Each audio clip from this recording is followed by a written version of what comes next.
This morning out of the business section, Nuclear Blast is on a signing spree. They went to Arizona and signed Go Ahead and Die. Now, Go Ahead and Die is Max Cavalera's and his son, Igor Santiago Cavalera. I don't know his first name, his middle name, but they signed with Nuclear Blast, and they're bringing this old school thrash with new flavor is how they described it. Max Cavalera says, we're bringing this old style with a lot of the newer influences that my son has, so we're kind of mixing these two styles together to bring you something totally brutal and new. So hopefully you're going to be seeing that soon. I'd give it about a year, unless they already have everything written, and then it'll be about a couple months. But who knows how the year's gonna go, because what's the point of putting out a lot of new music if you can't tour with it, especially in metal? That's how they make their money, but they'll put out something. In other Arizona Nuclear Blast metal news, Gatecreeper has now signed with Nuclear Blast. So Nuclear Blast is on a spending spree. They got money. They're giving money. I don't know if they're doing PPE or what, but who knows? But they're bringing you new music. In other business news, Coachella and other festivals have been postponed till next year. I know Coachella's not that metal, but it's gonna affect. This is probably gonna be the trend for this year's festivals too, like Wacken Worldwide, Hellfest, Psycho, Las Vegas. So we'll see how that goes. I mean, I miss concerts, and in fact, I'm gonna put in the end of this. I'm gonna put some stick around, because I'm gonna have some concert footage that I shot in the past from my phone, of course, because I didn't have a camera back then. But it's been so long. And I miss it. Marilyn Manson is in trouble again. We talked about last year on another Heavy Metal Minute that the chick from Evan Rachel Wood from Westworld, she accused Marilyn Manson, without naming him, in Congress to pass the Phoenix Act. And everybody assumed it was Marilyn Manson. Marilyn Manson said no, and it's childish and immature. He's not responding to accusations. He actually hung up on an interview from Spin Magazine, and that was it. That's the last we heard of it. This was back in the summer of last year, 2020. And yesterday, Evan Rachel Wood actually named him, because there's other women that have spoken up, and she doesn't want to be. She wants to do it for them because she's the more higher profile one, and describes a lot of grooming and mental anguish and abuse and physical shit and submission, and it's everybody's gonna have their opinions about that, whether you listen to the victim or blame the victim, and my opinion is that it kind of lies in the middle. I mean, I'm not gonna get into that here, because this isn't what we do here. That's a whole other show.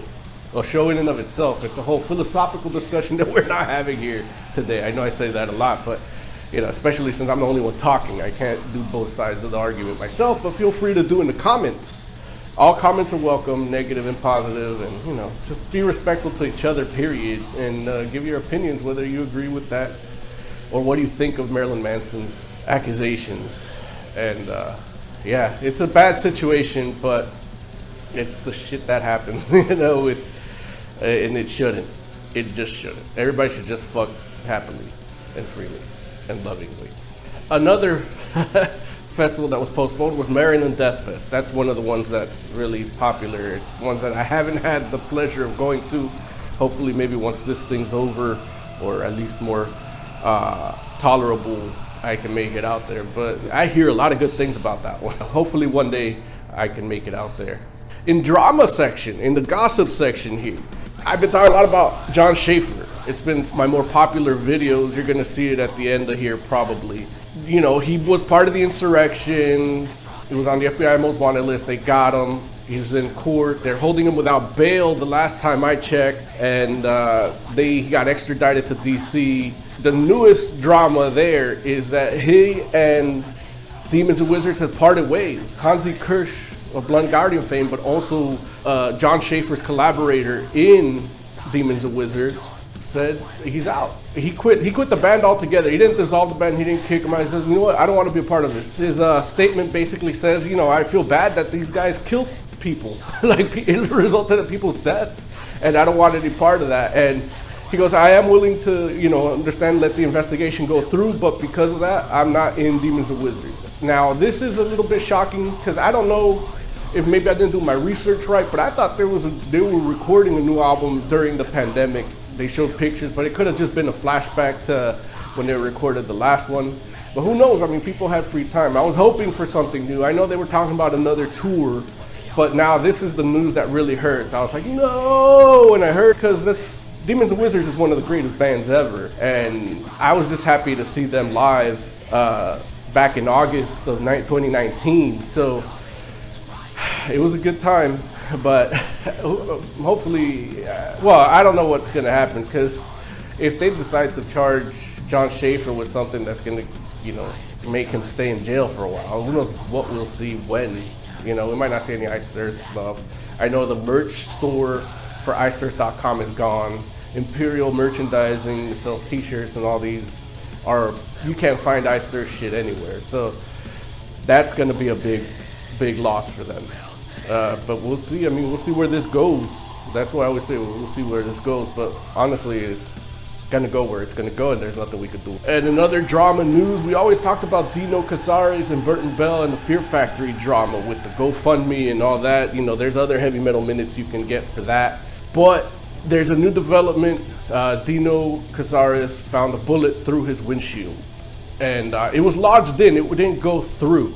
So the forensic experts on metalinjection.com's comments section basically said, oh, it's one of those stray bullets that they shoot up to celebrate things, that's happened around New Year's. So the fact that it didn't go all the way through means that it wasn't shot at. So yeah, so take that what you will. I mean, he in the police report, Dino Cazares says, I know who did it. So I don't know if that's like he's saying somebody's out to get him or what, but that's it. Hey, thank you for joining me again here for A Fraction of Forever. I try to do these as often as I can, with editing and everything, and I do it all myself. It might take some time, but if you want more of my content along with my boys Larry, Joe, and Oz, we do a comic book talk show, pop culture talk show every Wednesday night right here on this channel. You just hit subscribe to be notified, and you can check us out live every Wednesday night at 6:30. But in the meantime, I'm Moses Magnum. This has been a Heavy Metal Minute.